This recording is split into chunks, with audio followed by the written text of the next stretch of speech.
Let's start with the New York Yankees. Gerrit Cole, the ace of the staff, who missed 3 months last season with nerve damage in his elbow, took him forever to rehab, re-injured the elbow, felt unbelievable discomfort. Gerrit Cole has now come to the West Coast to meet with Dr. Neil El Atrache, who does all the reconstructive surgeries. They've done MRIs. They're of the opinion that Gerrit Cole probably needs Tommy John replacement surgery, which would wipe him out this season and probably spill into next season. That's devastating for the Yankees to lose the ace of their staff. He's a horse. Also, Giancarlo Stanton, who's had injuries to both of his elbows, is now possibly facing elbow surgery for acute tendonitis or bone chips. He could be gone for at least half the baseball season. They are just reeling right now. The Yankees are, if you lose Gerrit Cole. Now, grant you, they did sign Max Fried, and they do have Marcus Stroman, and they do have Carlos Rodon, and they have Clark Schmidt, who's recovering from surgery. But none of those guys, Fried included, are they equal to Gerrit Cole. So this is devastating news for the Yankees. In Atlanta, scare. Jurickson Profar plays left field with gusto. He runs into walls, he goes over walls, he dives for balls. He injured his wrist. They feared he had dislocated his wrist over the weekend. MRI came back this morning clean. He's got a sprained ligament. He does not have a fracture. He did not tear anything, but he's going to miss probably the rest of spring training. Ooh, take a deep breath that he did not get hurt. Orioles, man, they had so many things going well for them last year, and now they're facing the start of the season without their best player. Gunnar Henderson, the shortstop, the power-hitting shortstop, he's got an oblique injury that's not healing very quickly. He's probably going to miss the start of the season. Now you add into that, they've got other injuries. They have lost one of their starting pitchers. That's a big issue. They've lost their closer, Andrew Kittredge, who needs knee surgery.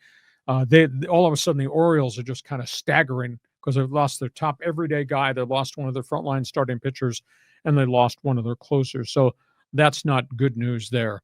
And if it's not, not bad news for the New York Mets, I'll just throw this in there because we had talked extensively about the Mets situation, losing Frankie Montas and then losing Sean Manaea. So they're down 2 of their 5 starters already. Now they lose their catcher, Francisco Alvarez, gone 8 weeks, fractured hamate bone in his hand. So you go to spring training looking for answers. Go to spring training crossing your fingers, hope you don't get anybody hurt. And boy, some of these teams are reeling. This story with the Yankees, I think, is devastating. Yeah, I mean, it's tough. ACL, or not ACL, Tommy John is a tough way to go for Gerrit Cole. Let's hope it works out. But that's going to open up trade possibilities. I know the Padres are part of those rumors. But I want to talk about Giancarlo Stanton because doesn't he seems like he's always hurt. Yep. Okay. And he's obviously got massive power. And he's got kind of a funky stance in the batting in the batter's box. I always think of him like a droid from Star Wars movies where he's a droid that's like a little bit like the Tin Man in Wizard of Oz, where he needs a little bit of oil in the joints to get everything to work. Because there's a hitch there. You say, how does he hit with that kind of? Yeah, exactly. And so then I have this vision in my head that he's walking around this house with like his hands like this because his elbows won't move. Elbows, have double surgery, and one injury is different than the other. He's had 3 plasma plate injections in 2 weeks, which is not a good sign. So they're talking about surgery. They're talking at least half the season, if not longer than that. And he's never been able to stay healthy. He was a superstar in the making with the Miami Marlins, and then he gets to New York, and he's had one injury after another. He did have a good fall. What he did in postseason was pretty doggone impressive. That being said, this is a new year, and he's not going to be here at the start of the new season, if at all. So Yankees are really staggered. They are. Yeah. I mean, it's a tough go for them, but the AL is weak compared to the NL. So they'll probably be okay.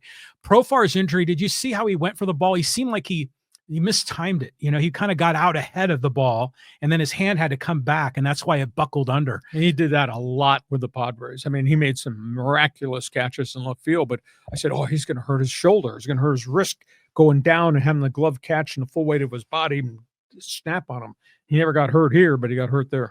I just want Profar to have a solid 3 years of consistent baseball to prove value for that contract he signed with the Braves, because he's a great guy. He deserves the money, but he's had so much of a checkered history. We'll see where it goes. That's the latest on baseball. Hey, we get to halftime.